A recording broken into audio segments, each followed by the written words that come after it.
오늘은 로마서 강의 123번째 시간으로 로마서 11장 7절로 8절 말씀을 통하여 택하심을 입은 은혜를 아는 자가 성도입니다 라는 제목으로 지난 시간과 동일한 주제 선상에서 말씀을 전하며 택하심을 입은 은혜가 풍성하게 누려지는 시간 되기를 바라며 말씀을 전하도록 하겠습니다. 오늘 본문이 포함된 7절로 10절의 말씀은 넓게는 9장 30절로부터 본문 앞인 11장 6절까지의 핵심을 요약하고 있는 말씀이라 할 수 있습니다. 더 근접하게 본다라면 본문 앞인 11장 1절로 6절의 내용을 요약하고 있는 말씀이라 할 수 있습니다. 7절로 10절까지의 내용은 한 내용이지만 담고 있는 내용의 깊이가 있어서 두 번에 걸쳐서 보고자 합니다. 오늘은 7절로 8절 말씀만 보도록 하겠습니다. 7절을 보겠습니다. 그런즉 어떠하냐? 이스라엘이 구하는 그것을 얻지 못하고, 여기서 그것을 얻지 못하다는 말은 영생에, 즉 구원에 이르게 하는 그 의에 미치지 못했다라는 그 뜻이죠.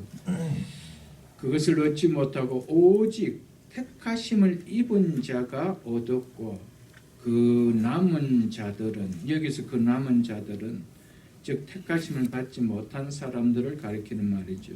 그 남은 자들은 우둔하여 졌느니라. 바울이 말하고 있는 바 대다수의 유대인들이 복음을 거절함으로 구원 밖에, 하나님의 교회 밖에 머물러 있는 것이 확실하지만, 그럼에도 불구하고 하나님께서는 완전히 자기 백성을 버리지 아니하셨다라는 것이 11장 1절로 6절의 내용이었습니다. 그러면서 바울은 7절을 시작하면서 그런즉 어떠하냐라는 질문으로 앞의 논증을 한마디로 요약을 하는 것입니다. 즉 1절로 6절에서 이끌어낸 결론이 무엇이냐는 것입니다. 그러면 결국 어떻게 됐느냐라고 묻고 있는 말입니다. 이에 바울이 이렇게 대답을 합니다. 이스라엘이 구하는 그것을, 즉 추구하는, 즉 찾는 그것을 얻지 못하고 오직 택하심을 입은 자가 얻었고 그 남은 자들은 우둔하여 졌느니라. 여기서 우둔하였다라는 말은 완악하다, 완고하여졌다 이 말입니다. 그리고 이어서 8절로 10절에서는 바울은 구약 성경을 인용하여 여기에 대한 실정을 말해줍니다. 오늘은 먼저 7절로 8절 말씀을 하나하나 살펴보고자 합니다. 바울은 그런즉 어떠하냐라는 질문에 먼저 이스라엘이 구하는 그것을 얻지 못하고 오직 택하심을 입은 자가 얻었다라고 말하죠. 이 말은 9장 6절에 보면은 이스라엘에게서 난 그들이 다 이스라엘이 아니라는 말과 맥락이 같은 말입니다. 이스라엘 민족 전체가 구원받는 것은 아니라는 것이죠. 그 안에 오직 택하심을 입은 또 다른 이스라엘이 있다라는 겁니다. 즉 영적 이스라엘이 있다라는 말입니다. 이스라엘 민족 안에 비록 지금은 소수처럼 보여 마치 이스라엘 백성이 하나님께 버림받은 아웃사이드에 있는 것처럼 느껴질 수 있지만, 하나님의 때가 되면 많은 유대인들이 하나님의 교회 인사이드로, 구원의 인사이드로 들어오는 진정한 하나님의 백성이 된다는 것입니다. 이것이 11장에서 바울이 말하고자 하는 요점 아니겠습니까? 이스라엘이 구하는, 추구하는, 즉 찾는 그것을 얻지 못하고 대다수의 이스라엘이 구하였던 그 의를 그들은 얻지 못했다라고 합니다. 즉 구원받지 못했다라고 합니다. 왜냐하면 그들은 하나님의 은혜로 받는 구원을 믿음이 아닌 자기 공로를 통해서 즉 행위를 통해서 받고자 했기 때문에 결코 얻지 못했다는 것입니다. 이 사실에 대해서는 우리는 앞에서 많이 살펴봤습니다. 오늘도 잠시 한번 보려고 합니다. 9장을 보겠습니다. 9장 30절로 32절을 보겠습니다. 9장 30절로 32절입니다. 그런즉 우리가 무슨 말을 하리요? 의를 따르지 아니하는 이방인들이 의를 얻었으니 곧 믿음에서 난 의요. 31절 의의 법을 따라간 즉 율법을 따라간 이스라엘은 율법에 이르지 못하였으니 즉 율법이 요구하는 의에 즉 율법이 가리키는 진정한 목적에 이르지 못했다는 말입니다. 32절 보겠습니다. 어찌 그러하냐? 이는 그들이 믿음을 의지하지 않고 행위를 의지함이라 라면서 그들이 그것을 구하려고 했지만은 얻지 못했던 이유가 뭐라고 이야기합니까? 믿음을 의지하지 않고 행위를 의지했기 때문이다 라고 말을 했습니다. 10장도 한번 보겠습니다. 10장 2절로 3절을 보겠습니다. 내가 증언하노니 그들이 하나님께 열심히 있으나 올바른 지식을 따른 것이 아니니라. 하나님의 의를 모르고 이 말은 하나님의 은혜로 구원받는 그들의 복음을 몰랐다는 말이죠. 그것을 몰랐대요. 모르고 자기 의를 세우려고 힘써 의에 복종하지 아니하였느니라. 이스라엘이 구하는 것을 얻지 못했던 이유를 뭐라고 여기서 이야기합니까? 하나님의 의를 몰랐다는 것입니다. 예수 그리스도의 복음을 믿음으로 구원을 받는다라는 그 하나님의 의를 몰랐다는 겁니다. 그래서 그 의에 복종하지 아니하였기 때문에 그들이 구하는 것을 얻지 못하였다라고 이야기하고 있는 것입니다. 이처럼 유대인들은 믿음으로 구원을 받는 그리스도의 복음을 힘써 밀어내고 대신 행위로 자신의 의를 세워 얻으려고 했기 때문에 그들은 결코 얻지 못한 것이었습니다. 유대인의 잘못은 하나님이 주신 구원의 은혜를 믿음으로 받지 않고 행위로 얻으려고 하였다는 것입니다. 유대 민족의 잘못된 열심을 가지고서 구원을 얻고자 했기 때문에 그들의 수고는 헛된 일이 되고 말았다라고 말하고 있습니다. 그러므로 유대 민족이 의를 얻으려고 애썼지만 얻지 못하는 것은 이상하게 여기지 말라라는 것이 바울의 묘지입니다. 우리가 교회 안에서 많이 보고 있습니다. 믿음으로 예수 그리스도를 믿음으로 우리의 죄를 사하여 주시기 위하여 우리를 구원하시기 위하여 십자가에 죽으신 예수 그리스도를 믿음으로 구원을 받는데 우리는 그것을 믿음으로 구원을 받으려고 애쓰기보다도 어떻게 삶을 좀 잘 살아서 구원을 받으려고 하는 모습을 교회 안에 너무 많이 보고 있다는 것입니다. 하나님의 말씀을 믿으려는 데 힘쓰기보다 내가 생활을 잘 살아야 되겠지 하는데 여기에 훨씬 더 포커스를 두고 있다는 겁니다. 그렇기 때문에 늘 우리의 구원의 기준이 뭐냐? 그렇게 살고 있지 못하다는 것이 우리의 뭐라는 겁니다. 믿음의 대상, 구원의 대상이 되어져 버리는 거예요. 여러분, 예수 그리스도를 믿는 믿음을 갖고 그 믿음을 누려질 때 삶이라는 것은 그 믿음을 통하여 자연스럽게 따라오는 것밖에 아니라는 것이죠. 아멘. 결국 우리의 삶이 따라가지 못하다라는 것은 결국 내가 예수 그리스도를 믿음으로 말미암는다는 이 구원을 진실되게 받아들이고 있지 않다라는 증거입니다. 그렇기 때문에 자꾸 삶을 돌아보죠. 내가 잘 살아야 되는데, 바르게 살아야 되는데, 열심을 내야 되는데 이게 잘 안 된다는 거예요. 즉 뭘 통하여 구원을 받고자 한다는 겁니다. 행위라는 것이 유대인들이 그랬다는 것입니다. 그런데 율법이 아닌 복음으로 구원을 받는다라는 것이 이것이 바로 기독교의 복음이고 기독교의 복음을 받는 교회 안에 다닌다라고 하는데 여전히 율법을 붙들고 구원을 받으려고 하는 사람들이 너무 많다는 겁니다. 여러분, 우리는 예수 그리스도를 믿음으로 구원받습니다. 아멘. 이 사실을 내가 명쾌하게 믿느냐는 거예요.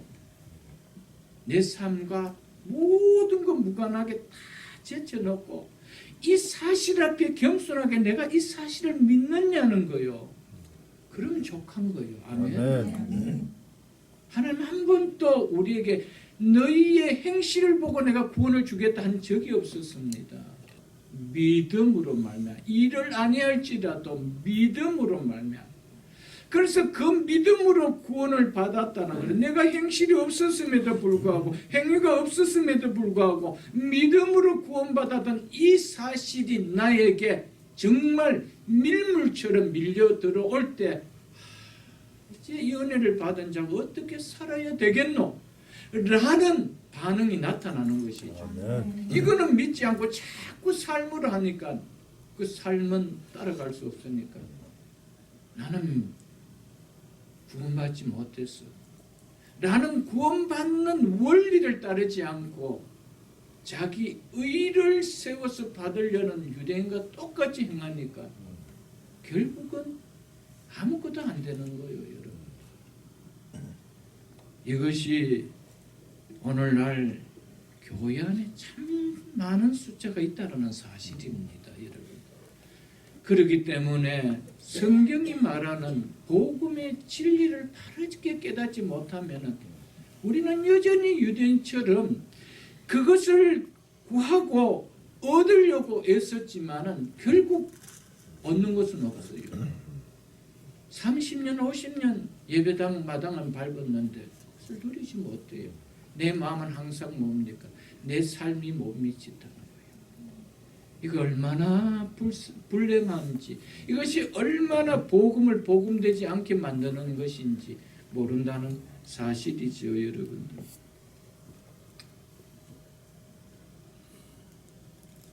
성경이 말하는 구원의 길은 오직 하나, 나의 죄를 삭하여 주시기 위하여 십자가에 달리신 하나님의 아들 주 예수 그리스도를 믿는 믿음 하나뿐입니다. 아멘. 이거 하나면 족합니다. 아멘. 충분합니다. 넉넉합니다.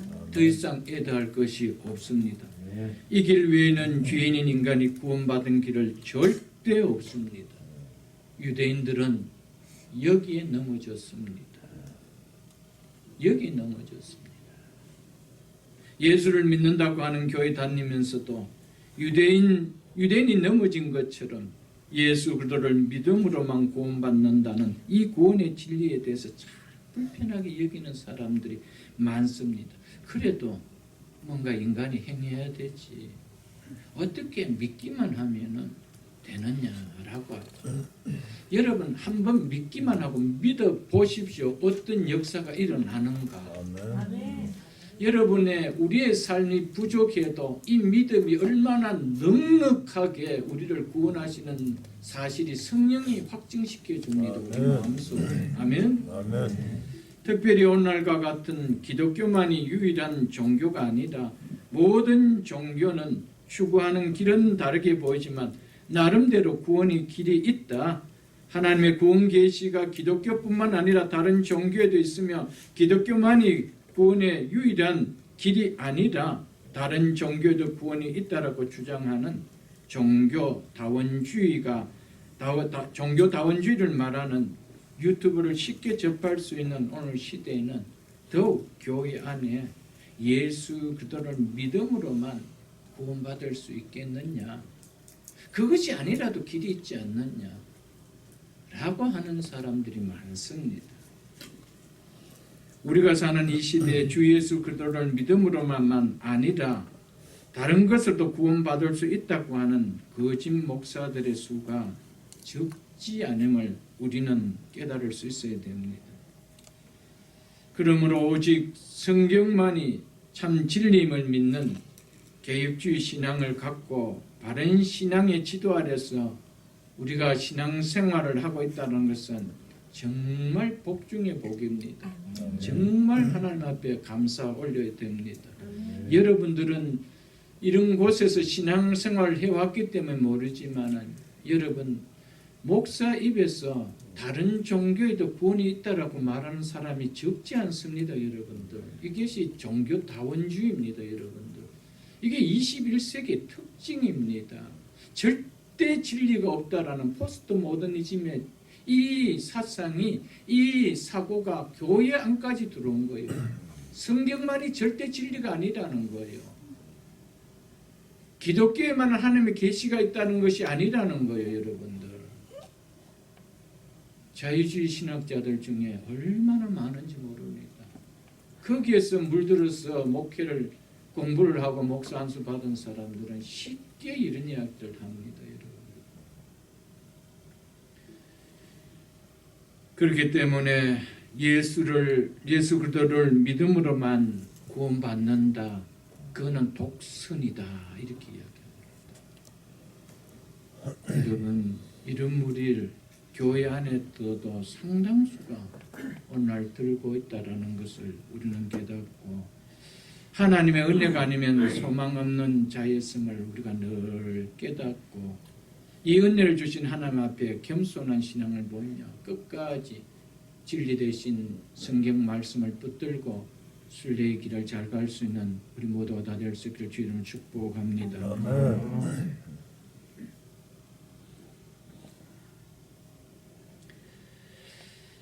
이스라엘이 구하는 그것을 얻지 못하고 오직 택하심을 입은 자가 얻었고라고 바울은 말하고 있죠. 이처럼 택하심을 입은 자가 구원을 얻었다라는 겁니다. 하나님의 의를 얻었다라고 말하고 있습니다. 이스라엘은 그들은 예수 그리스도를 믿음으로 구원을 얻으려고 하기보다 자기 행위로 얻으려고 했기 때문에 결국 얻지 못했습니다. 반면에 택하심을 입은 자들은 믿음으로 얻는 이 구원을 얻었다라고 이야기하고 있습니다. 이것이 결코 걸림돌로 여겨지지 않더라는 거예요. 예수 그리스도를 믿음으로만 우리가 구원을 받을 수 있다. 영생을 얻을 수 있다라는 그 말씀이 유대인들에게 뭐가 되었대요? 자기들이 넘어지는 걸림돌이 되었다는 겁니다. 그래서 결국 그들은 넘어진 겁니다. 결국 구원 밖으로 밀려난 것이죠.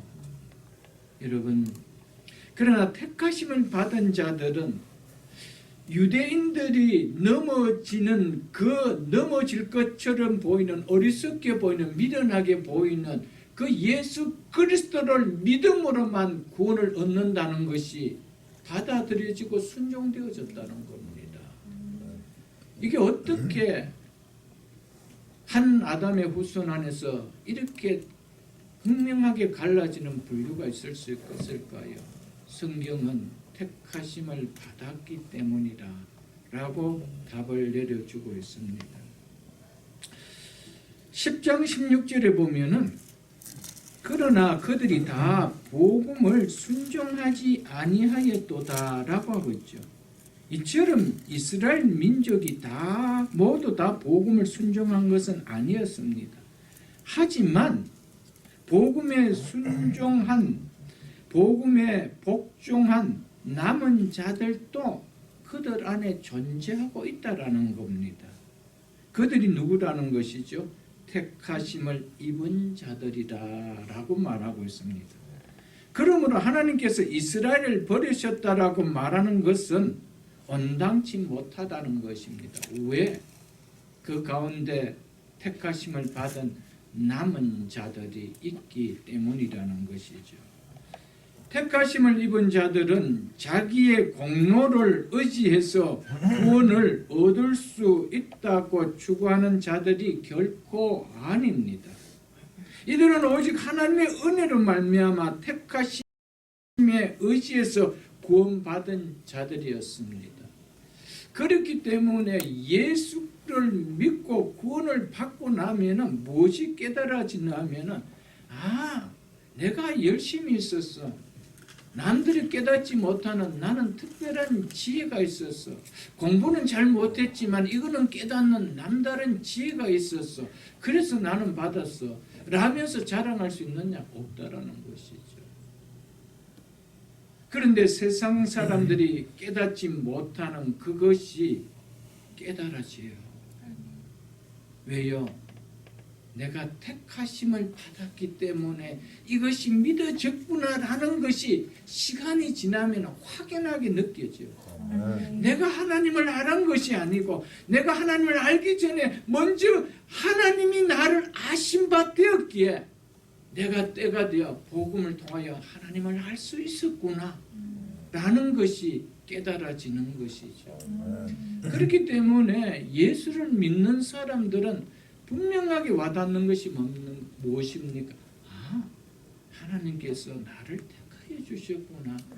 무엇인데 나를 택하여 주셨는고 라며 그 은혜가 우리의 삶을 사모치게 만든다라는 것이죠. 하나님의 은혜로 말미암아 택하심을 받았기 때문에 하나님의 은혜는 오직 하나님께서 주권적으로 택하신 자들에게만 주어지는 존귀한 선물입니다. 이런 의미에서 하나님의 은혜는 주권적인 은혜입니다. 구원은 죄인인 자신의 노력이나 공로로 결코 얻어질 수 있는 것이 아니라는 겁니다.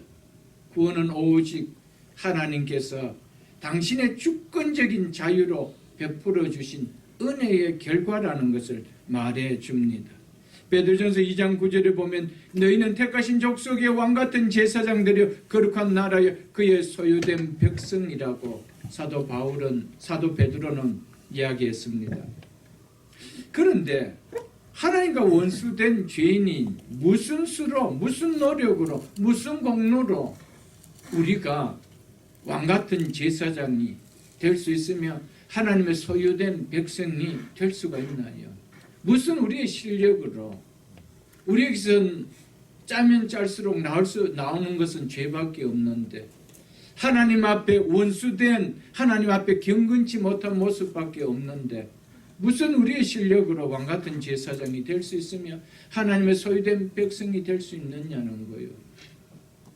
오직 주권적으로 택하신 하나님의 은혜가 아니었다라면 불가능한 일이라는 것을 우리에게 말해주고 있습니다. 교회 안에서 이 하나님의 택하여 주신 정말 하나님 주권적으로 택하여 주신 하나님의 은혜가 나를 하나님의 자녀로 삼아 주셨다는 이 구원의 은혜가 와닿지 않으면 정말 신앙생활이라는 것은 정말 무림합니다. 믿어지지 않은 것을 억지로 믿으려고 애써야 되니까 이게 정말 보링한 거죠, 여러분들. 여러분, 하나님께서 나를 주권적으로 택하여 주신 하나님의 은혜로 구원받았다라는 것이 느껴질 때는 정말 신앙이라는 것이, 신앙생활이라는 것이 정말 자유하는 거예요. 누구의 속박에 매이는 것이 아니에요. 목사의 속박에 매이는 것이 아니에요. 그 교회의 속박에 매이는 것이 아니에요. 하나님의 은혜가 나를 강권해 가는 거예요. 하나님의 사랑이 나를 강권해 가는 거예요. 그렇게 해서 신앙생활을 하는 것이 수동적으로 신앙생활 되어지는 것이 아니라는 것입니다.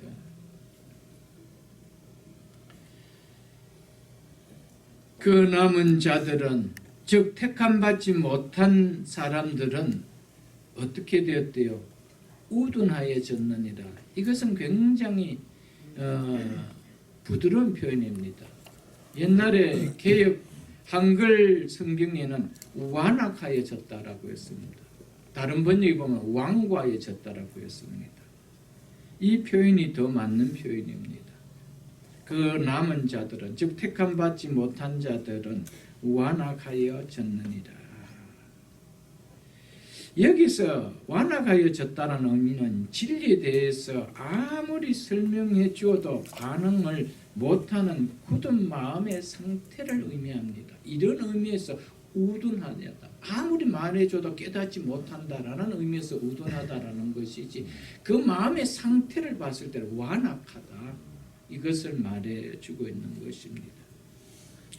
신학자 존 머레이는 우리는 이 완악함을 앞의 문맥에서 이스라엘에 대해 고발했던 내용으로부터 분리하면 안 된다라고 말했습니다. 앞에 문맥이 무엇인지 한번 보겠습니다. 아까 봤던 9장 31절로 32절 제가 읽어드리겠습니다.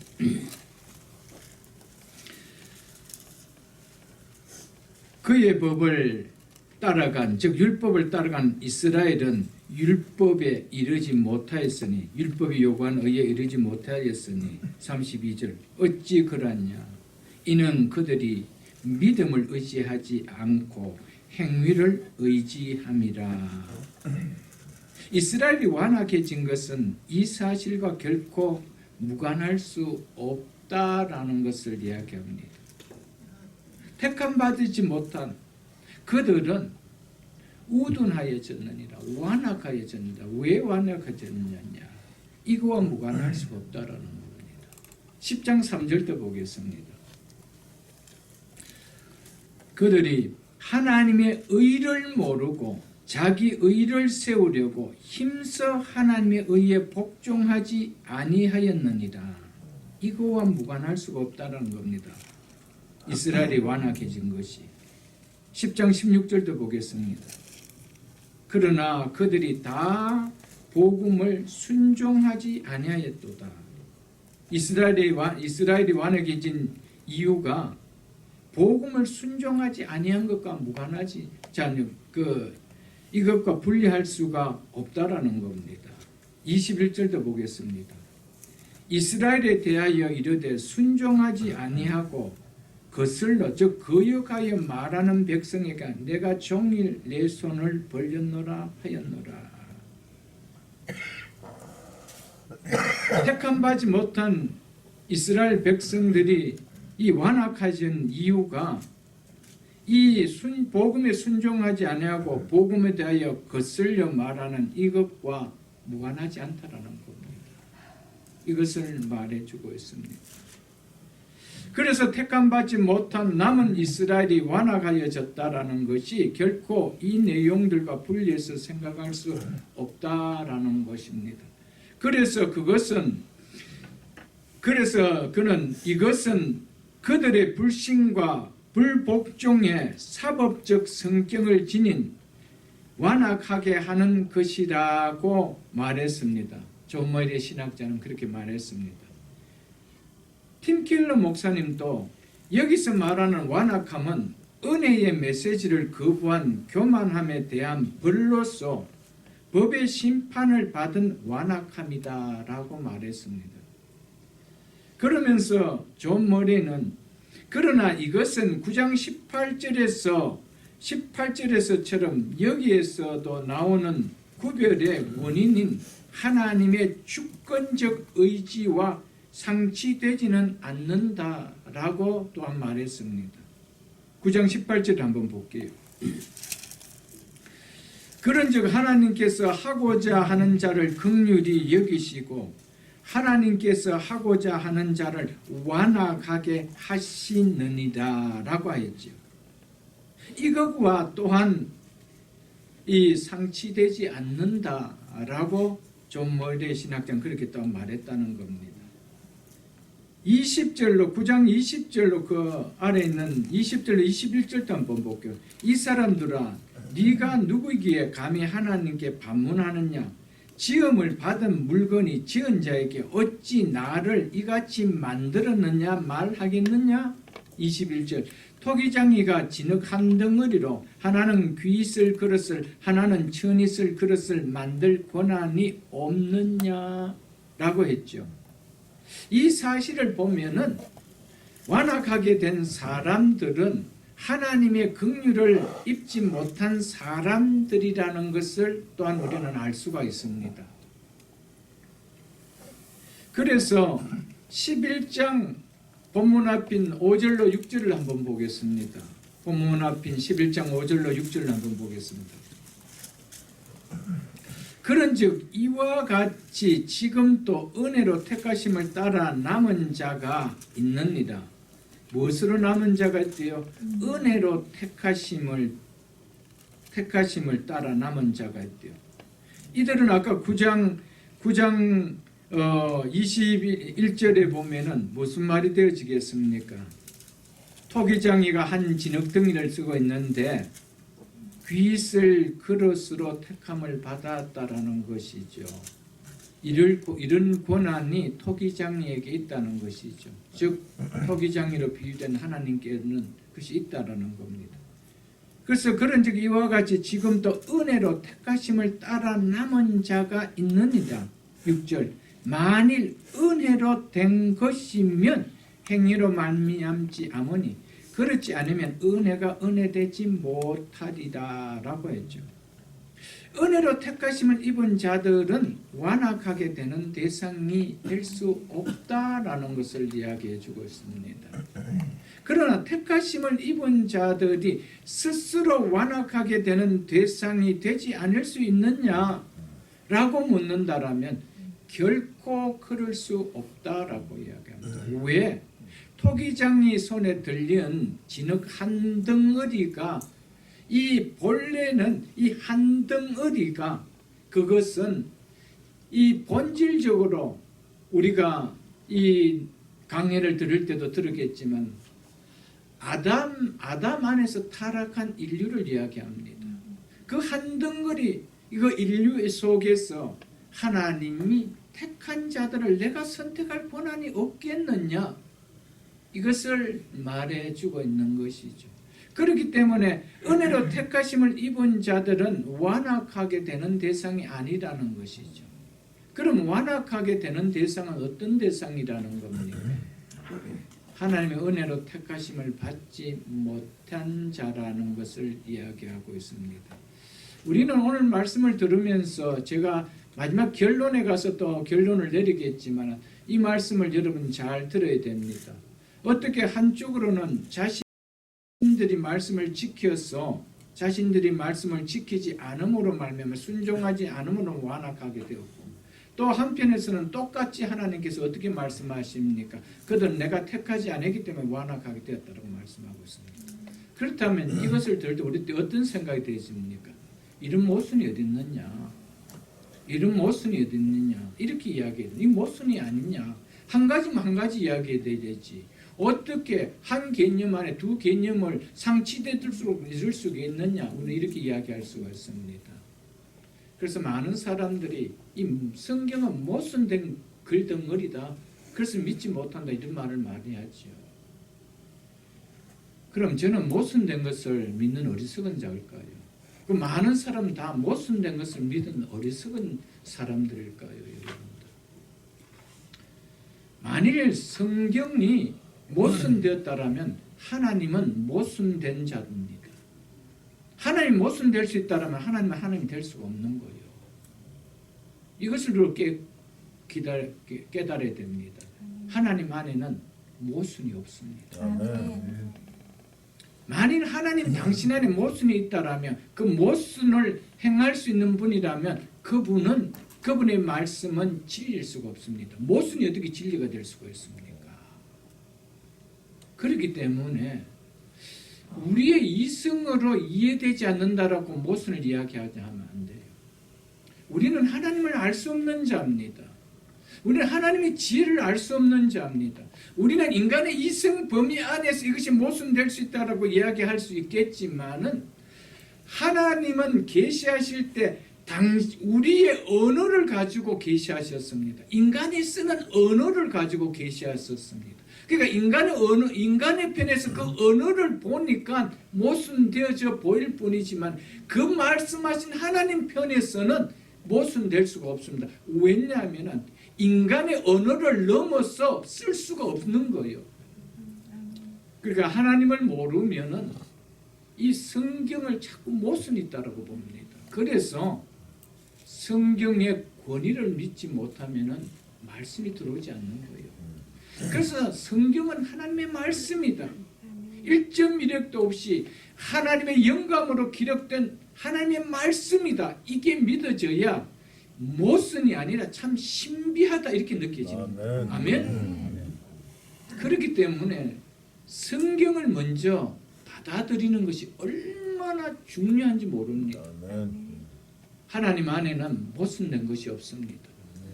왜 모순된 그분을 우리가 경배할 이유가 있나요? 모순된 것을 우리가 진리라고 붙들며 생명 걸고 살아갈 수 있나요? 그런 어리석은 자가 누가 있겠습니까, 여러분?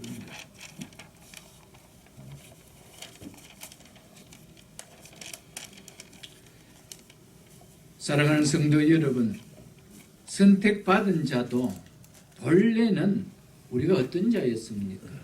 완악하게 되기에 합당한 자였습니다.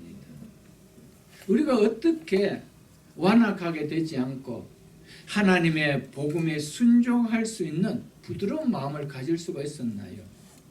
하나님의 긍휼을 입은 자이기 때문에. 아멘. 하나님의 은혜로 택하여 주었기 때문에 우리 속에 성령을 주셔서 부드러운 마음을 주셔서 그 말씀을 순종하고 복종할 수가 있었던 것이지, 우리는 본질상 그 말씀을 거역할 수밖에 없었던 완악한 자였습니다. 그래서 예수 믿고 나면 깨달아진 것이 뭐라고요? 은혜로다. 하나님의 은혜로다. 이게 깨달아지는 것이죠, 여러분. 그래서 9장 21절을 다시 한번 볼게요. 9장 21절에 토기장이가 진흙 한 덩어리로 하나는 귀 있을 그릇을 하나는 천이 있을 그릇을 만들 고난이 없느냐라고 하셨죠.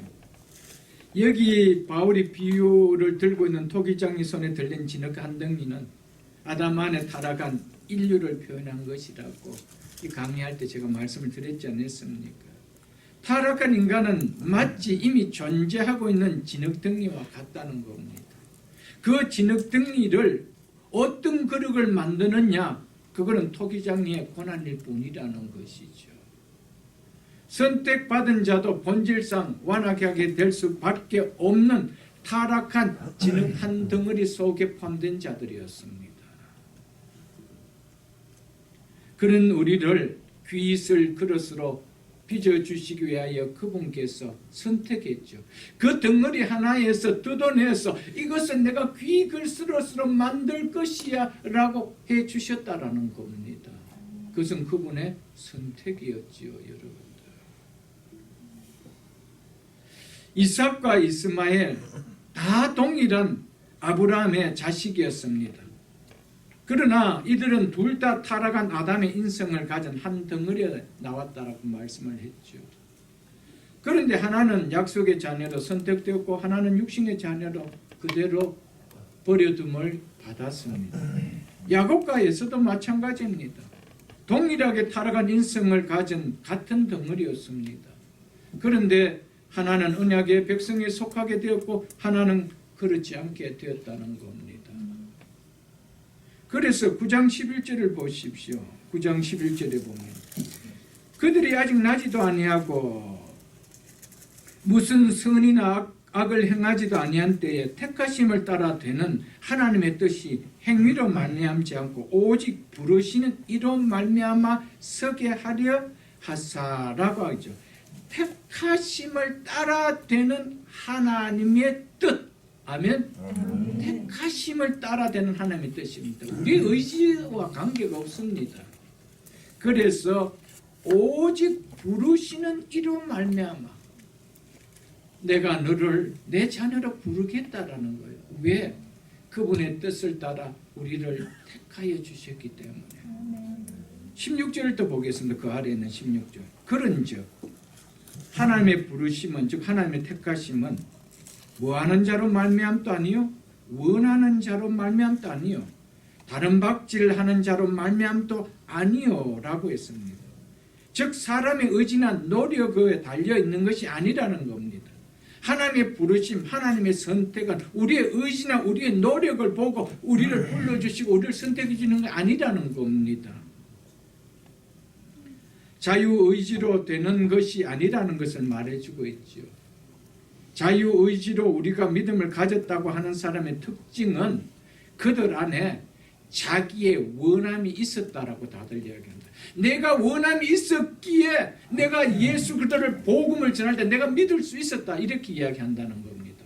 그래서 자기의 의지를 가지고 내가 예수를 믿었다는 거예요. 그런데 성경은 클리어하게 얘기합니다.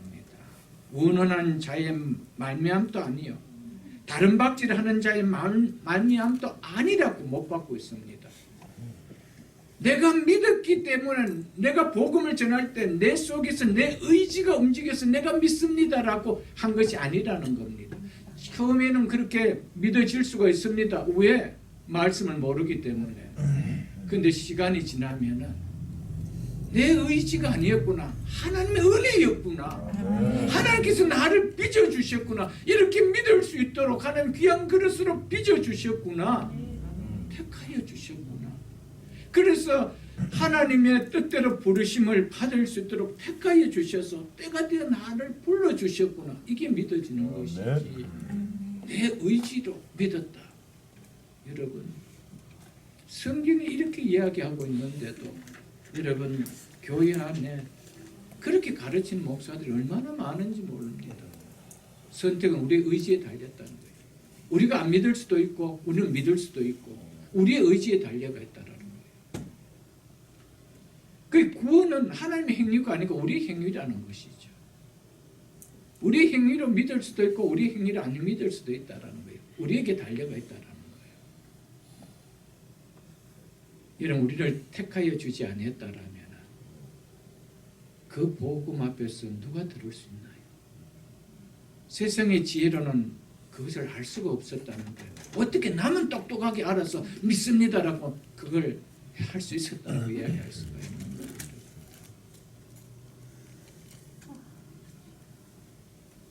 그래서 하는 얘기가 뭡니까? 결론에서 오직 긍휼히 여기시는 하나님으로 말미암음이니라. 아멘. 긍휼히 여기시는 하나님이 나를 긍휼히 여겨주지 아니했다면 나를 택하여 주시는 긍휼을 베풀어 주지 아니했다라면 난 그대로 진흙 한 덩어리에서 그 영이 있는 거예요. 그런 나를 한 부분을 뜯어내어 하나님의 택한 백성이 되는 질그릇으로 빚어주신다는 거예요. 그게 어찌 내 실력인가요? 그래서 예수를 믿고 나면은 모든 것이 하나님의 은혜예요. 그렇기 때문에 그 놀라운 은혜를 통하여 구원을 받은 자이기 때문에 해본 가는 것이 어찌 왔다 갔다 해줄 수 있나요? 거기에 대한 의심이 들 수가 있나요?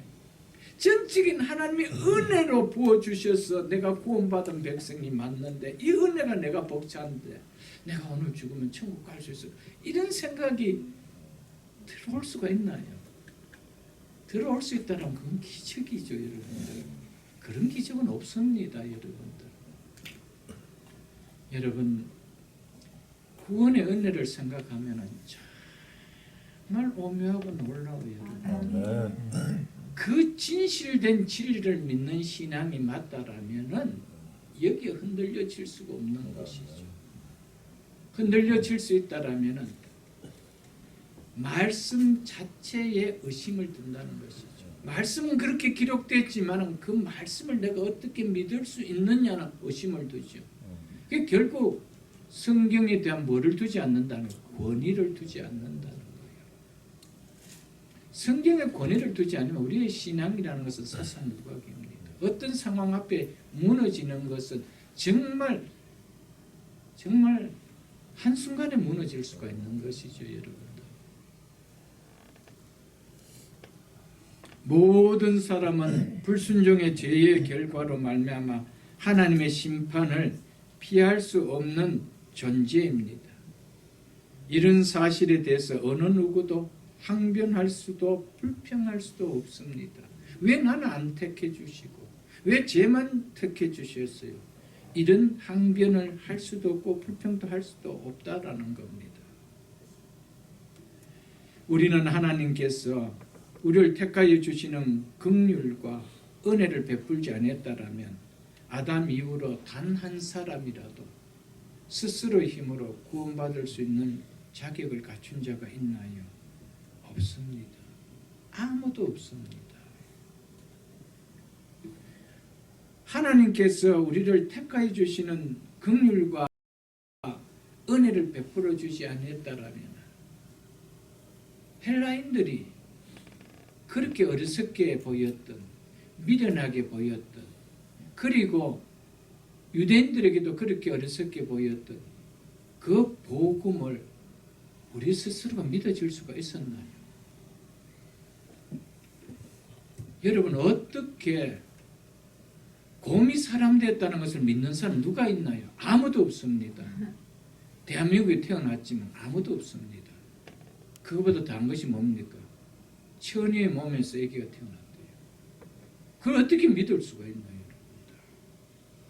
그분이 우리의 구원자래요. 그게 어떻게 믿어질 수 있나요, 여러분들? 하나님이 긍휼과 은혜로 우리를 택하여 주시는 은혜를 베풀어 주지 않았다라면은 그 복음이 들릴 때 그게 어떻게 믿어질 수 있나요, 여러분들? 어리석게 보이죠. 근데 믿어졌다는 것은 뭡니까? 택한 자가 있다. 하나님의 뜻 가운데 택한 자가 있기 때문에 때가 되어 당신은 그 복음을 통하여 우리를 부르실 때 그 복음에 뭐한데 걸려 넘어지는 것이 아니라 순종한대요. 이게 복음입니다. 여러분.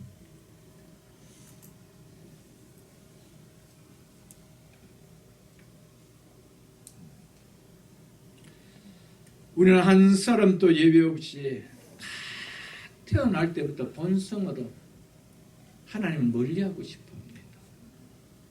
말씀을 멀리하고 싶어합니다. 그 말씀을 순종하고 싶지 않아 합니다. 그래서 한 사람도 예외가 없습니다. 왜? 말씀을 그에게 했던 아담 안에서 태어났고 그의 DNA를 우리가 다 받은 자이기 때문에 그런 자에게 궁극적으로 주어지는 결과는 본질상 진노밖에 없다는 겁니다. 그런 우리에게 구원의 긍휼을 베풀어 주셨다라고 해서 이것이 은폐하다라고 이야기할 수 있나요? 왜 하나님께서 다 구원해 주시고 누구에게만 구원해 주셨다는 것이 은폐하다라고 이야기해 줄 수 있느냐는 거예요. 결코 없다라는 것입니다. 7절 하반절로 8절을 보겠습니다. 그 남은 자들은 우둔하여 졌느니라. 8절은 그 남은 자들이 우둔하여 진 것을 성경으로 입증해 주고 있는 말씀입니다. 기록된 바 하나님이 오늘까지 그들에게 혼미한 심령과 보지 못할 눈과 듣지 못할 귀를 주셨다 함과 같으니라. 여기서 혼미한 심령이라는 것은 원어적인 의미로 보면 무감각한 심령이라 이렇게 나옵니다. 무감각함, 영적인 소리에 반응이 없게 된 심령이 마비된 것을 말합니다. 그래서 무감각하기 때문에 전에도 깨닫지 못하는 거예요. 그 깨닫지 못하는 마음을 이야기합니다. 그래서 NIV는 보면은 무감각한 심령이라 영이라 이렇게 표현이 되어가 있습니다. 왜 이스라엘의 많은 남은 자들이 완악하여졌다라고 합니까? 하나님이 그들에게 혼미한 심령과 즉 무감각한 심령과 보지 못할 눈과 듣지 못할 귀를 주셨기 때문이다라고 하나님께서 그렇게 하셨다라고 지금 말하고 있죠. 이것은 바로 이사야 29장 10절과 신명기 29장 4절 그리고 시편 69편 22절로 23절을 바울이 인용합니다. 시편 69편 22절로 23절은 이제 다음 시간에 볼 본문 9절로 10절에서 인용한 내용입니다. 이 인용들은 모두 이스라엘에 대한 심판에 대한 메시지의 내용입니다. 이는 이스라엘이 얼마나 하나님 앞에 완악하여 심판을 잡고 있는지를 보여주고 있습니다. 먼저 신명기를 먼저 보겠습니다. 신명기 29장 4절 한번 보겠습니다. 308쪽입니다. 308쪽. 신명기 29장 4절입니다.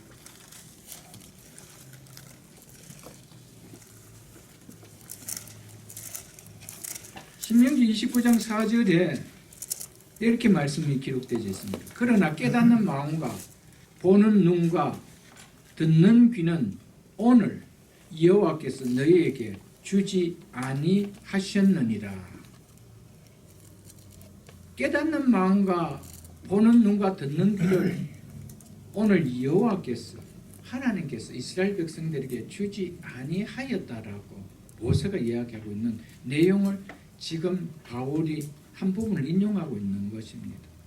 이스라엘 백성이 유일하게 하나님의 계시를 받았고요. 그리고 하나님의 놀라운 역사를 친히 목격하는 체험을 한 백성입니다. 그럼에도 불구하고 하나님의 은혜를 깨닫지 못한 채 하나님 뜻을 거부하는 그들의 강팍하고도 굳은 마음에 대해 하나님의 심판을 나타낸 역설적인 표현이 바로 하나님께서 오늘부터 너희에게 깨닫는 마음과 보는 눈과 듣는 귀를 주지 않겠다라고 하였던 것이었습니다. 이는 오늘뿐 아니라 어느 때든지 이스라엘 백성이 하나님 말씀을 거부한다라면 하나님께서 그들을 영적 소경으로 기머거리로 만들 것이라는 모세의 예언적 경고 말씀입니다. 자, 또 하나 말씀 보겠습니다. 이사야서 29장을 보겠습니다. 이사야서 29장 구약 1000페이지입니다. 1000페이지. 계속해서 좀 볼 거니까 킵에 넣어주시고요. 이사야서 29장 이사야서 29장 9절로 10절 말씀입니다. 너희는 놀라고 놀라라. 너희는 맹인되고 맹인되라. 그들의 취함이 포도주로 말미암이 아니며 그들의 비틀거림이 독주로 말미암이 아니니라. 대저 10절에 대저 이 표현보다는 왜냐하며 이 표현이 더 맞는 표현입니다. 왜냐하며 여호와께서 깊이 잠들게 하는 영을 너희에게 부어주사 너희의 눈을 감기게 하셨음이니 감기게 하셨음이며 이 표현입니다. 그리고 그가 선지자들과 너희 지도자인 선견자들을 덮으셨음이라 즉 덮으셨기 때문이니라 라고 말씀하고 있습니다. 이스라엘 백성이 눈멀고 귀머금이 되는 것은 하루 이틀 그렇게 될 것이라는 의미로 한 말이 결코 아닙니다.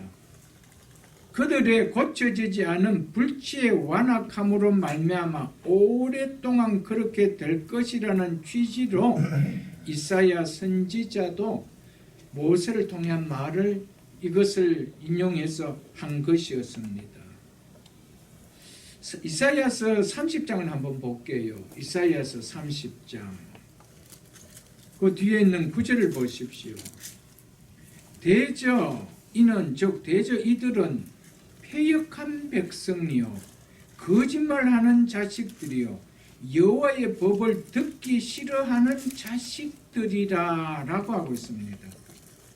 이스라엘 백성은 모세로부터 이사야 선지자 시대까지 변하지 않고 자신들이 이 길을 선택해 왔음을 말해주고 있습니다. 그렇게 선지자 이사야는 하나님께서 이들에게 깨닫지 못하는 심령을 깊이 잠들게 하셨다라고 이스라엘을 책망하고 있는 말입니다. 하나님께서 깨닫지 않는 마음을 깨닫는 마음을 주시기 전부터 그들은 깨달을 생각 자체가 없었던 자들이었습니다. 그래서 여호와의 법을 듣기 싫어한 자식들이라고 했습니다. 우리는 이런 이야기를 하는데 이런 말씀을 보면 누구에게 컴플레인 할 수가 있습니까? 하나님께 컴플레인 하시죠. 내가 복음을 깨닫지 못한 게 내 책임이 아니라는 것이죠. 하나님께서 깨닫지 마음을 안 주셨겠다는 것입니다. 보는 눈을 주시지 않고 듣는 귀를 하나님이 주시지 않기 때문에 내가 못 들었는 것이지. 그래서 내가 믿음 없는 것이지. 이 말은 그들에게는 굉장히 위로의 말씀이요. 또 하나님께 컴플레인 할 수 있는 말씀이죠. 하나님께서 그렇게 이야기하셨습니다. 하나님께 그렇게 할 수 있도록 이런 성경을 이렇게 못쓴된 말씀을 기록하고 있을까요? 그렇기 때문에 성경은 배워야 되는 거예요, 여러분들. 성경은 물론 혼자 읽으면서도 말씀을 느끼고 깨달아야 되지만은 믿음이 들어가면 이런 것은 여러분들 절대로 조금 왜 이렇지 하는 말은 들으지만 이게 모순으로 여겨지지는 않는 것입니다, 여러분들. 그래서 배우는 것이 참 귀한 거예요, 여러분들. 이스라엘이 눈이 흐려져 보지 못하고 귀가 먹어 듣지 못하는 것은 결코 말씀에 순종하는 이들에게 그렇게 만들게 하신 것이 아닙니다. 그들의 완악함에 대한 하나님의 보응이라는 겁니다. 보응은 지은 죄에 대한 하나님의 합당한 심판이지요. 그렇기 때문에 하나님께서는 이 땅에서 유일하게 하나님의 계시를 받은 백성이고 유일하게 저들의 삶 속에서 저들의 인생 속에서 하나님의 놀라운 기적 같은 역사를 체험했는 백성임에도 불구하고 이런 은혜를 맛본 백성임에도 불구하고 은혜를 깨닫지 못한 채 하나님 뜻을 거부하고 우상을 섬기는 완악한 마음을 가졌기 때문에 하나님께서 깨닫는 마음과 보는 눈과 듣는 귀를 오늘 여호와께서 너에게 주지 아니하셨다라고 이야기해요. 오늘 주지 아니하셨대요. 그러면은 그 전부터는 뭐였다는 게 그 전부터 완악해졌다는 거예요. 이건 심판을 경고합니다. 오늘부터 주지 않았다라는 것은 결국 이 말은 이렇게 살지 않는다라면 결국 이 말은 계속 기권된다라는 거예요. 하나님께서 말씀을 잘 듣는 이스라엘 백성에게 이렇게 말씀하신 것이 결코 아니라는 것입니다. 우리도 하나님께서 내미는 손을 끝내 뿌리친다라면 그래서 하나님께 버림받게 된다라면 그것은 내가 심은 대로 거두는 나의 복인 것밖에 아닙니다. 하나님께서 그런 마음을 주셨기 때문에 내가 그렇게 했다라고 우리는 할 수가 없다라는 것입니다. 바울은 이 말씀을 하면서 이스라엘의 완악함은 자신이 살고 있는 지금 이 시대에도 계속되고 있는 것을 이 신명기 말씀과 이사야 말씀을 통하여 지금 하고자 하고 있는 것입니다. 그럼에도 불구하고 언약에 대한 하나님의 신실하심은 피하여 질 수 없다라는 것입니다. 왜냐하면 전체 백성은 하나님이 제시하는 은혜를 거부할지는 몰라도 남은 자들은 있기 때문이라는 것입니다. 이것이 하나님의 구원 목적 가운데 핵심이 될 것이기 때문에 바울은 그래서 하나님께서 자기 백성을 버리셨느냐? 결코 버리지 않다라는 것이죠. 이사야서 10장을 한번 보겠습니다. 이사야서 10장. 이사야서 10장을 보겠습니다. 980쪽입니다. 20절로 22절 보겠습니다. 그날에 이스라엘의 남은 자와 야곱 족속의 피난한 자들이 NIV에 보면 생존한 자들이 이렇게 되습니다. 야곱 족속의 생존한 자들이 다시는 자기를 친 자를 여기 자기를 친 자는 아수르를 이야기합니다. 아수르를 의지하지 아니하고 이스라엘의 거룩하신 이 여호와를 진실하게 의지하리니 세상을 의지 아니고 힘 있는 세상을 의지하지 아니하고 오직 여호와를 진실하게 의지하는 그들이 누구라는 겁니까? 그들이 남은 자라는 겁니다. 21절을 보겠습니다. 남은 자 곧 여호와 야곱은 이스라엘의 다른 표현이죠. 야곱의 남은 자가 능하신 하나님께로 돌아올 것이다. 뭐한데 남은 자는 반드시 하나님께 돌아온대요. 22절 이유를 이야기합니다. 왜냐하면 이유가 들어갑니다. 이스라엘이여 내 백성이 바다의 모래 같을지라도 남은 자만 돌아오리니 남은 자만 돌아오리니. 그래서 바울이 로마서 9장 6절에서 이스라엘에게서 난 그들이 다 이스라엘이 아니라고 한 것이었습니다. 그러면서 이렇게 이야기합니다. 넘치는 공의로 파멸이 작정되었기 때문이다라고 이야기하고 있습니다. 하나님의 약속의 말씀을 순종하는 남은 자들과 불순종을 보이는 완악한 자들에 대한 공의를 나타내는 것은 작정되었기 때문에 그대로 이루어진다는 겁니다. 그렇기 때문에 바다와의 모래같이 많은 내 백성이 바다의 모래 같을지라도 남은 자만 반드시 돌아온다는 것이죠. 돌아올 때가 있다는 겁니다. 반드시 돌아옵니다. 그리고 파멸할 자는 파멸한다는 것은 하나님의 공의라는 겁니다. 여러분 하나님의 말씀은 말씀대로 그대로 행해진다는 사실이죠. 여러분. 다시 본문으로 돌아가서 보겠습니다. 오늘 이사야서의 말씀처럼 하나님은 이 말씀 그대로 이스라엘 백성들이 소멸되는 것은 아니라는 겁니다. 남은 자들은 반드시 돌아온다는 겁니다. 남은 자를 남겨두셨다는 겁니다. 그들이 누구라는 겁니까? 은혜로 택하심을 받은 자들이라고 말하고 있죠. 본문 7절 하반절을 보겠습니다. 그 남은 자들은 우둔하여 졌느니라. 8절 기록된 바 하나님께서 언제까지요? 오늘까지 그들을 혼미한 10년간 보지 못할 눈과 듣지 못할 귀를 주셨다 함과 같으니라. 이 이야기는 모세가 한 말인데 이 말을 그대로 지금 바울이 1500년 후에 살아가는 지금 바울이 이 말을 들고 오늘까지라고 하고 있습니다.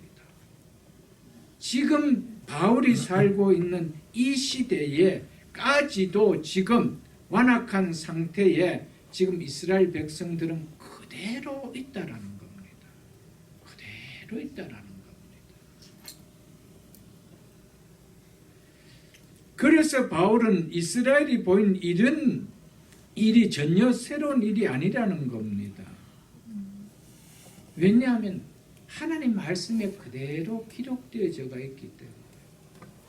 그런데 오늘 너에게 여호와께서 이렇게 하시겠다는 그 오늘이 지금 바울이 살아가는 이 시대 오늘에도 그대로 적용되고 있더라는 거예요. 이것은 한 사이드는 이스라엘 자체의 완악한 마음을 가지고 불수정하는 마음이요. 또 한 사이드는 하나님께서 그런 마음을 가질 수 있도록 하나님께 그렇게 하셨다라는 사이드로 지금 이야기하고 있는 것이죠. 이것이 모순될 수 있느냐? 결코 모순될 수 있는 말은 아니라는 것을 바울은 이야기하고 있는 것입니다. 앞에서 신명기와 이사야에서 볼 때도 말씀드렸지만은 본문 8절에서 하나님이 오늘까지 그들에게 혼미한 심령과 보지 못할 눈과 듣지 못할 귀를 주셨다라고 한 이 말은 원래 이스라엘 민족이 혼미함, 무감각한 심령이 아닌 자들이었는데 하나님께서 주셔서 이렇게 되었다라고 생각하면 안 된다라는 것입니다. 잘 보고 잘 듣고 있는 영적 눈과 귀를 갖고 있는데 하나님께서 보지 못할 눈과 듣지 못할 귀를 주셨다라는 것은 아니라는 것입니다. 이 의미는 그들에게 하나님께서 은혜를 베풀지 않았다는 말입니다. 은혜를 베푸지 않았기 때문에 그것이 그대로 가더라는 겁니다. 우리에게도 은혜를 주시지 않았다라면 우리는 아무리 말씀을 들어도 우리가 그 말씀 앞에 복종하지 못합니다. 그런데 우리에게는 뭘 주셨다는 거예요? 은혜를 주셨다. 아멘. 그거를 지금 바울이 이야기하고자 하는 것이죠, 여러분. 이미 유대인들은 날 때부터 이방인들과 동일하게 죄인이었기 때문에 본질상 혼미한 심령과 보지 못할 눈과 듣지 못한 귀를 가지고 있었을 뿐이었습니다. 그렇기 때문에 하나님께서 그들에게 그런 마음을 주셨다라는 의미는 그런 상태로 그냥 내버려 두셨다 이 말입니다. 그거를 내가 막아주는 은혜를 주지 않았다라는 이 말이죠. 우리에게는 뭡니까? 그대로 두시지 않고 그것을 막아주는 은혜를 주셨다는 겁니다. 그들이 누구라는 겁니까? 그들이 택한 바. 그래서 은혜로 택하심을 받은 자라고 한 거예요. 하나님의 은혜가 얼마나 감사합니다. 로마서 1장을 한번 보겠습니다. 로마서 1장을.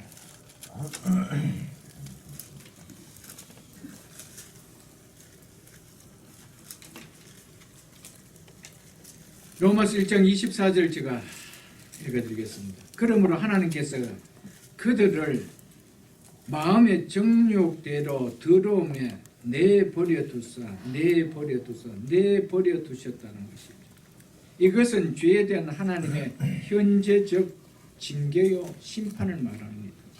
더러움에 내버려 두었다는 말은 도덕적으로 깨끗한 그들을 그렇게 살도록 내버려 두었다는 말이 아닙니다. 본래부터 이미 더러움에 있었던 그들을 건져내 주시는 은혜를 통하여 간섭하지 아니하시고 그대로 두셨다 이 말입니다. 그대로 두셨다는 거예요. 그렇기 때문에 은혜의 반대는 그대로 두셨다는 거예요. 우리가 은혜를 받았다는 것은 그대로 두시는 것으로 두지 않고 우리에게 거기에서 유턴할 수 있도록 깨달을 수 있도록 은혜를 주셨다는 거예요. 그게 얼마나 복인지 몰라요, 여러분. 은혜가 아니었다면 우리는 그냥 흘러가는 물에 흘러가는 거예요. 그들이 더럽지 않는데 오늘부터 너희들 더러워져라고 하나님께서 내버렸다라면 그분 하나님이 아니죠. 하나님은 더러운 자를 하나님의 은혜로 간섭하지 않는 자도 있다라는 겁니다.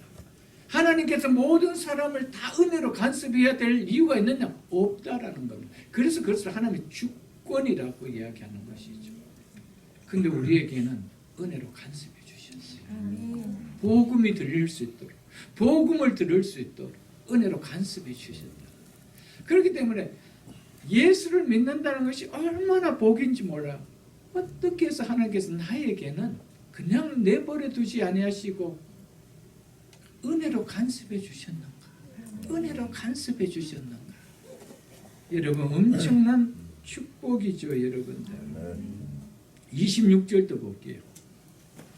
이 때문에 하나님께서 그들을 더러운 욕심에 내어버려 두셨으니 이것이 죄인인 인간 마음속에 있는 것이라는 것이죠.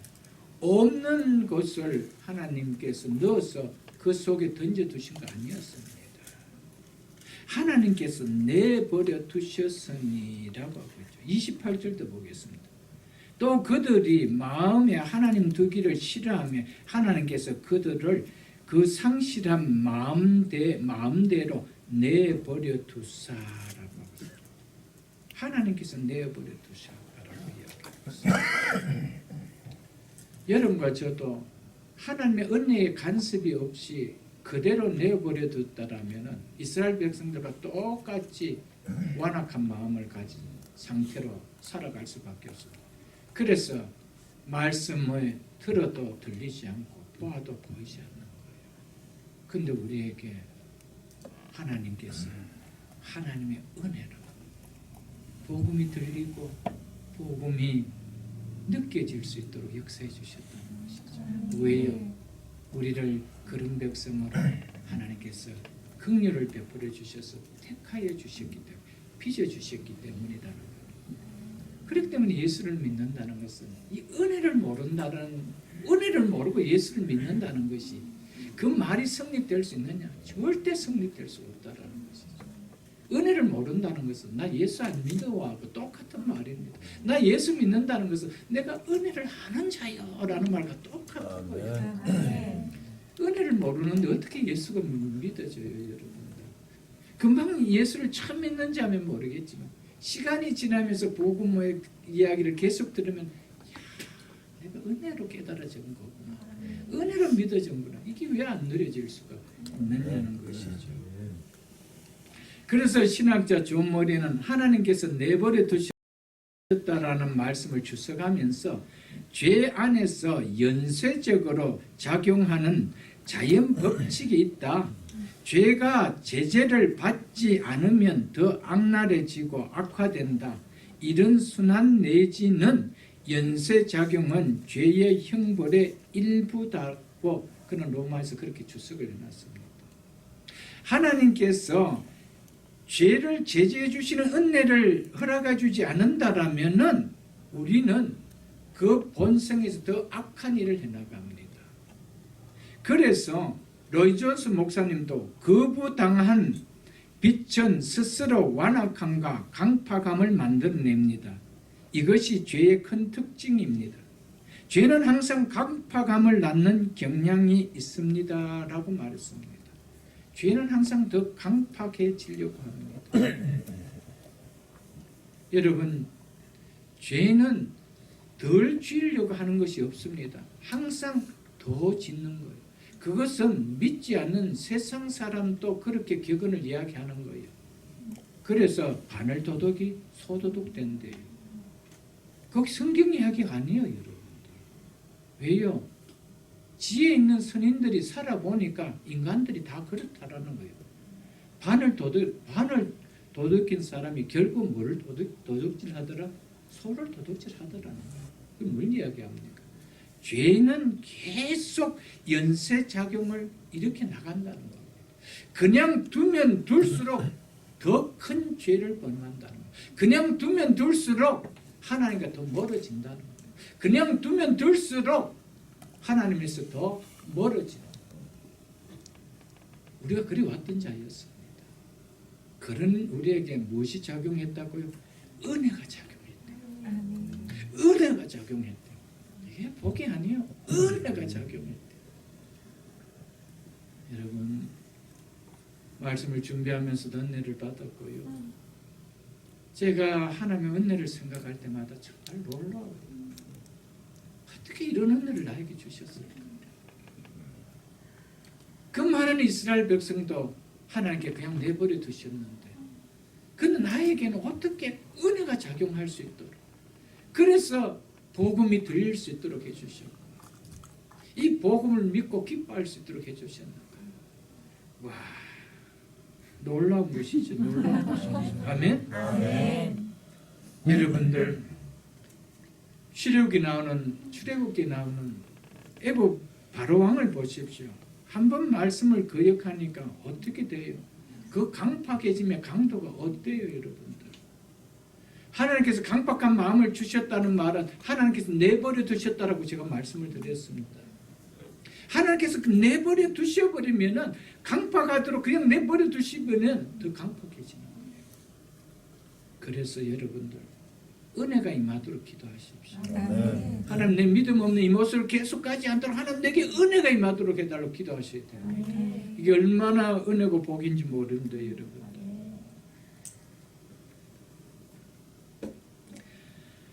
은혜로 택하심을 받은 우리도 예배가 아니었습니다. 하나님께서 은혜로 택하여 주지 아니었다라면, 은혜로 우리의 심령을 깨우쳐 주지 아니었다라면 우리도 동일하게 혼미한 심령과 보지 못한 눈과 듣지 못한 귀를 가진 채 그대로 영원한 멸망을 받는 길로 갔습니다. 복음을 전하러 오는 자에게 당신이나 예수 잘 믿으시오라고 할 것입니다. 또다시 문을 두드리면 다시는 오기나 와봐라 라고 하고 오지요. 그것이 친구라도 어떻게 하면 다시는 친구하지 말자 그러지요. 더 완하게 했던 우리였습니다. 그런 우리를 어떻게 해주셨어요? 은혜가 작용해 줬다는 거예요. 놀랍지 않아요, 여러분들? 여러분 과거 그러지 않았습니까? 복음 전하는 친구들에게 그렇게 행패 부리지 않았어요, 여러분들. 다시는 이제 복음 전을 하면 우리 집 오지 말라고. 여러분 더더 악해지는 거예요. 우리가 그런 자였습니다. 그런 우리를 버려두지 않았다는 거예요. 이게 은혜였다는 거예요. 아멘. 그러므로 우리는 은혜로 택하여 주신 하나님을 온 마음과 힘과 정성을 다하여 높여드려야 되면 너무나 당연한 거예요. 나에게 은혜를 베풀어 주신 그 하나님께 감사를 드리는 것은 너무나 당연한 거예요. 그분께 찬양을 올려드리고 예배를 올려드리는 것은 너무나 당연한 거예요. 왜? 은혜를 받은 자이다. 그냥 내버려둬도 한마디 말할 수 없었던 그런 자였는데 은혜를 베풀어 주셨다는 거예요. 얼마나 감사해요. 사랑하는 성도 여러분, 택하심을 입은 은혜가 그래서 깨달아져야 이제 하나님을 믿는다는 것이 무엇인지 느껴지는 신앙이 싹 트는 거예요. 예수를 믿는데 하나님께서 나에게 이런 은혜를 베풀어 주셔서 내가 예수 믿는 자가 되었다라는 이제 이 하나님의 은혜가 깨달아져서 이제 내가 예수를 믿구나라는 것이 와닿지 않으면은 교회 생활은 열심히 할 수 있을지 모르겠지만 신앙생활은 아직 출발이 안 되는 거예요. 신앙생활은 하나님의 은혜가 깨달아져서 내가 예수를 믿게 되었구나 이게 와닿아야 되는 거예요. 그때부터는 능동적인 신앙이 돼요. 누가 뭔가를 이야기하면 그게 귀찮지 않아요. 나 한 번만 닫고 간섭하면 나 교회 떠나버릴 거 이런 이야기 하는 거 아니에요. 목사님 한 번만 나 자꾸 푸시하면 나 교회 떠날 거 그런 이야기 하는 거예요. 왜 그럴까요? 은혜를 깨닫기 때문에. 목사님 쫓아 버릴까 봐 두렵고 하나님 나를 버릴까 봐 두려운 것이지 절대 그래 될 수가 없는 것이죠, 여러분. 그런 의미에서 택하심을 입은 은혜를 아는 자가 구원받은 성도라 그도입니다. 그렇게 오늘 설교 제목을 잡았던 것이었습니다. 9장 18절을 한 번 더 보도록 하겠습니다. 9장 18절. 그런즉 하나님께서 하고자 하시는 자를 긍휼히 여기시고 하나님께서 하고자 하시는 자를 완악하게 하시느니라. 하나님은 바로가 자신의 마음을 완악하게 하도록 그대로 두셨다라는 말이라고 말씀드렸죠.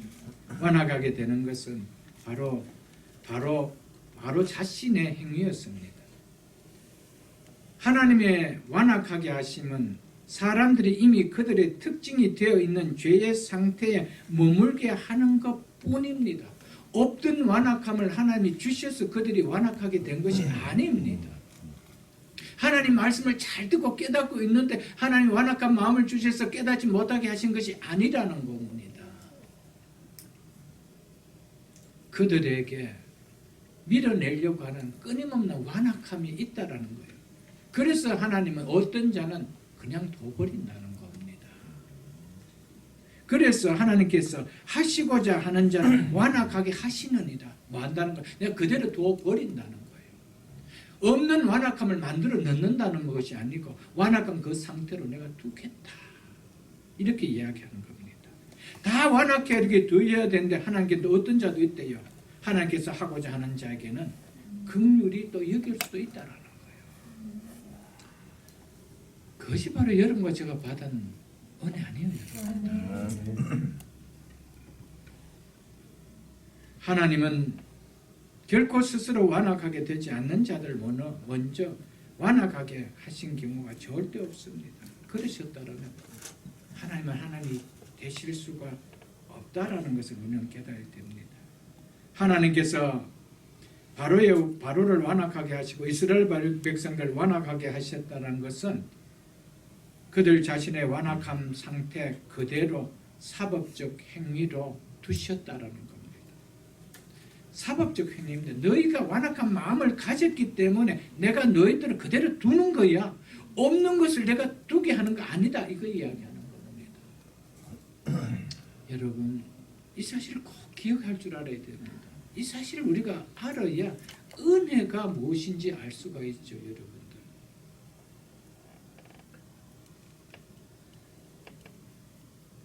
그렇기 때문에 우리는 하나님이 완악하게 하도록 하셨다는 말씀과 혼미한 심령과 보지 못할 눈과 듣지 못할 귀를 주셨다는 말씀을 결코 문자적 의미로 보아서는 안 됩니다. 그의 죄악과 본성대로 하나님께서 내버려 두셨다라는 의미라는 것을 우리는 알아야 됩니다. 그들에게 긍휼과 은혜를 허락하지 않고 본성 그대로 두셨다는 의미라는 것을 우리는 알아야 됩니다. 바울은 하나님께서 이스라엘 백성에게 혼미한 심령을 주셨다라고 하였죠. 그들이 왜 완악했기 때문입니다. 그들은 하나님께서 그들에게 여러 차례 걸쳐 선지자들의 말씀을 전하도록 했지만 그들은 다 거절했습니다. 심지어 선지자를 죽이기까지 완악했습니다. 독생자를 보내셨을 때 그리스도의 말씀을 거절했고 심지어는 그리스도를 죽이기까지 행하였습니다. 이런 완악한 마음이 없는 그들에게 하나님께서 완악한 마음을 주신 것이 아니시고 완악한 마음 있는 그대로 두셨다는 겁니다. 왜? 당신의 뜻을 이루기 위하여. 그냥 두신 것밖에 아니라는 것입니다.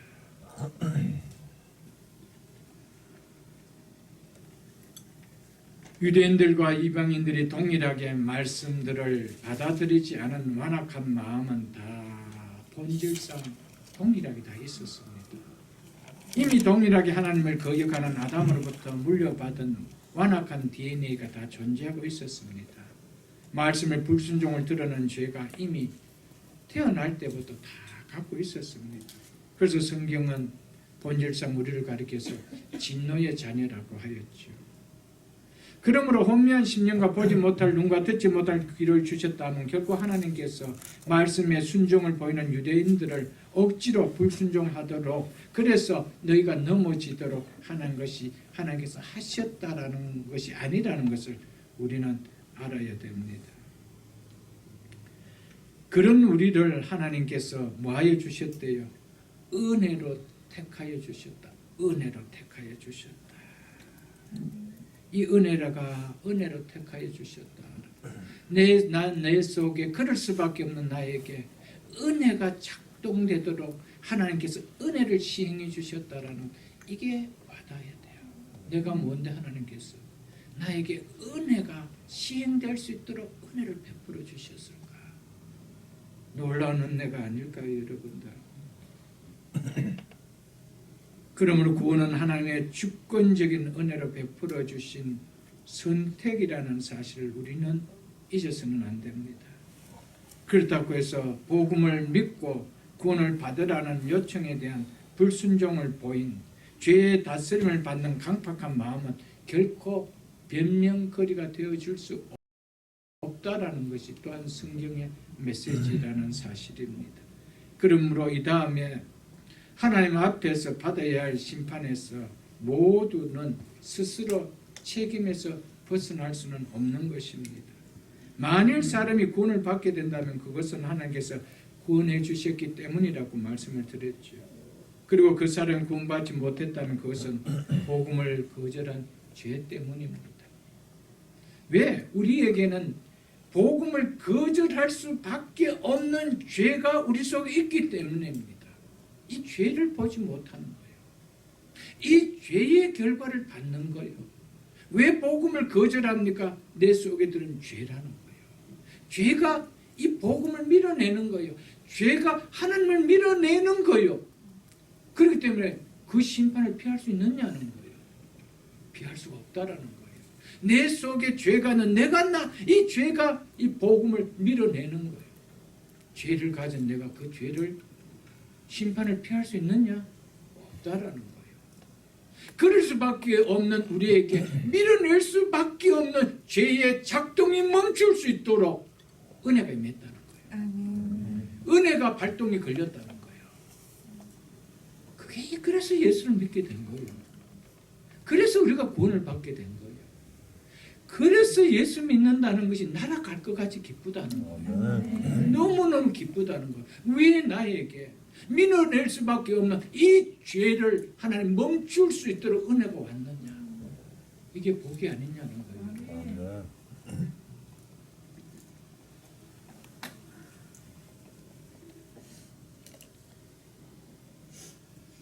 그렇기 때문에 우리가 믿지 않고 지옥에 들어간다라면 그 일에 대한 책임은 우리 각자에게 있습니다. 누구에게도 그 책임이 없습니다. 우리의 마음이 강팍하여 복음에 순종하지 않는 모습은 우리의 책임이지 누구에게도 없는 것입니다. 그렇기 때문에 하나님을 불공평하다 이렇게 말할 자격이 우리 인간에게 아무도 없습니다. 선택 교리를 가르치다 보면 제일 많이 부딪히는 것이 뭐냐면 하나님이 불공평하다라는 겁니다. 하나님 은폐하다라는 분이라는 겁니다. 이것을 제일 많이 들죠, 여러분들. 하나님의 긍휼이라는 것은 그것을 받는 사람과 받지 못한 사람에게 공정성의 문제가 결코 되어질 수가 없습니다. 그것은 값없이 주시는 주권적인 은혜의 문제이지 그것은 절대로 공정성의 문제가 될 수가 없다라는 겁니다. 공정성이라는 것이 뭡니까? 정당한 권리를 주장할 때 나올 수 있는 말이 공정성입니다. 모든 사람들이 다 받을 수 있어요. 모든 사람들이 정부가 주는 돈을 1,000불씩 다 받을 수가 있다라면 나는 거기서 빠졌다라면 이거는 불공정하다는 것이죠. 모든 사람들이 받을 수 있는 권리를 가진 그 권리가 있는데 그 권리가 나에게 미치지 못할 때는 불공정하다고 이야기할 수 있습니다. 그러나 하나님이 선택해주고 선택하지 않는 것이 내가 그것을 받을 수 있는 권리가 있느냐는 거예요. 그렇기 때문에 내가 받지 못했다고 이것이 불공정하냐라고 할 수 있는 말이 결코 아니라는 것을 말해주고 있습니다. 하나님의 긍휼과 하나님의 은혜는 절대로 그렇지 않다는 겁니다. 공정성이 요구될 수 없는 곳에서만 작용할 수 있는 것이 하나님의 긍휼이요 하나님의 은혜입니다. 모든 사람이 자기의 권리를 주장할 수 없는 그곳에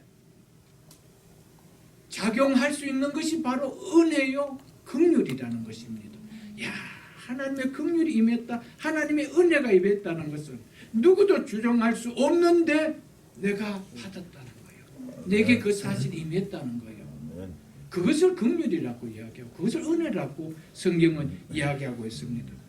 하나님께서 자신을 떠난 어떤 인간에게도 갚아야 할 긍휼과 은혜의 빚을, 즉 구원의 빚을 지신 적이 없습니다.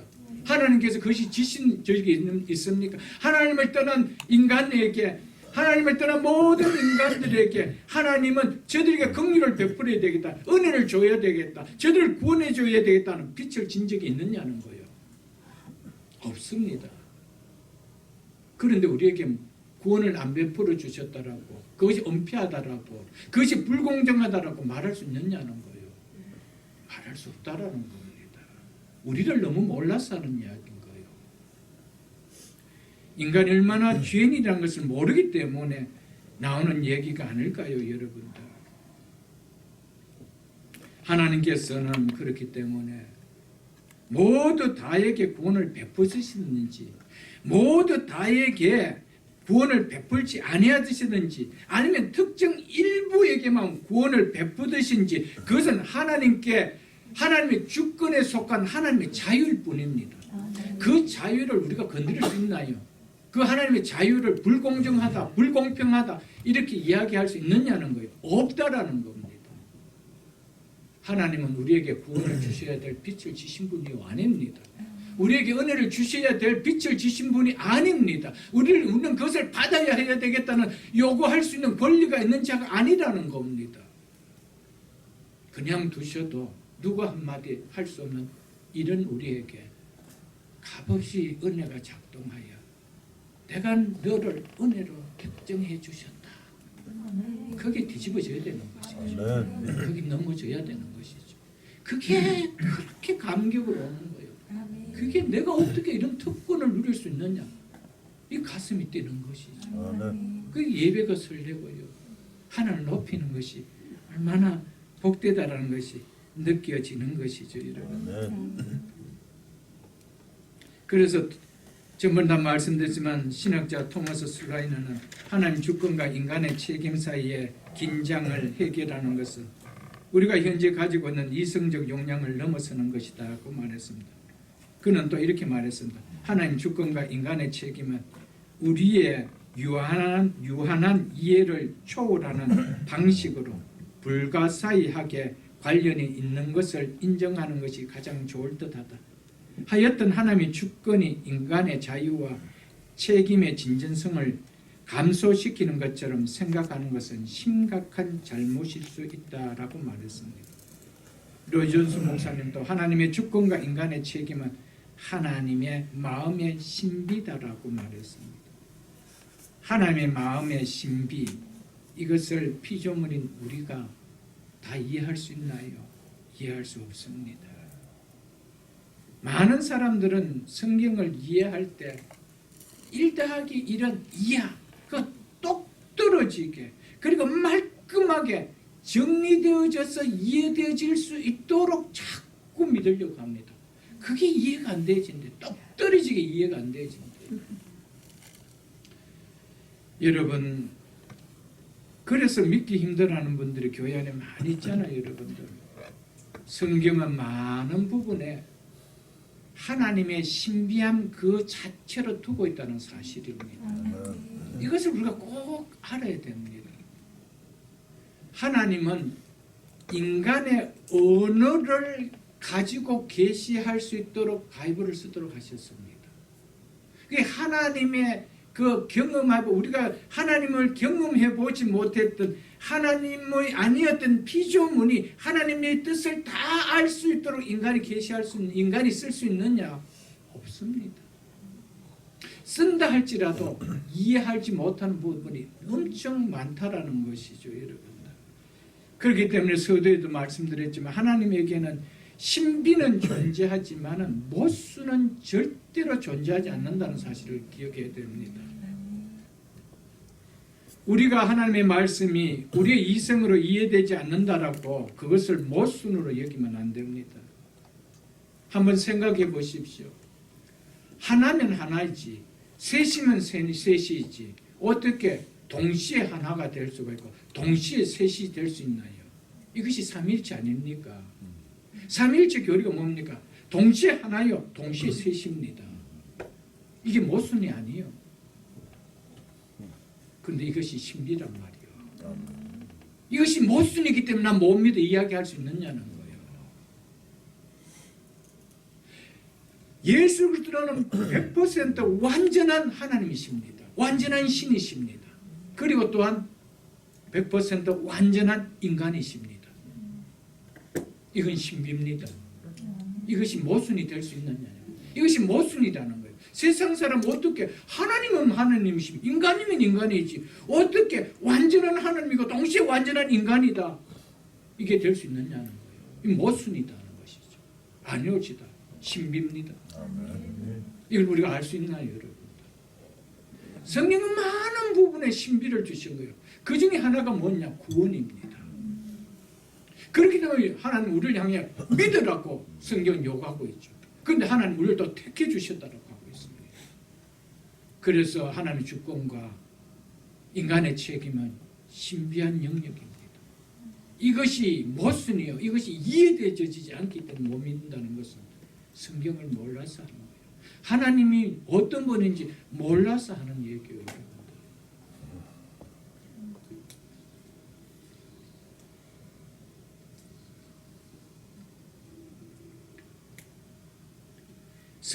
성령께서 모순이 될 수 있도록 인도하셨다라면은 성경은 믿을 것이 못 됩니다.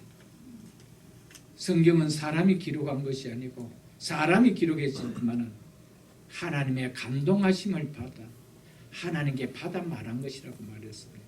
그렇다면 여기에는 모순이 없다는 것이죠. 이 사실 우리는 붙들어야 되고 믿어야 된다라는 것입니다, 여러분. 말씀을 맺겠습니다.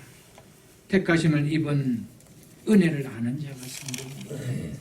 지난 시간에 이어서 우리가 택하심을 받았다는 이 은혜가 얼마나 우리를 정말 놀랍게 하고 우리를 크게 감사하게 하는지 깨달아져야 됩니다.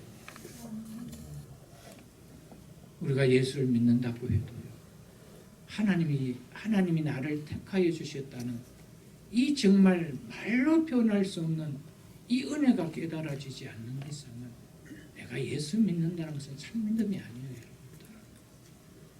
참 믿음은 버려도 아까울 것이 없는 나에게 하나님의 복음을 밀어낼 수밖에 없는 완악한 마음을 가진 나에게 그 죄의 작동이 멈추게 하고 하나님의 은혜가 작동하게 해서 복음을 받을 수 있는 그 은혜가 임했다라는 이것이 느껴져야 이제부터 예수 믿는다는 것이 무엇인지 감격이 일어나는 것이죠.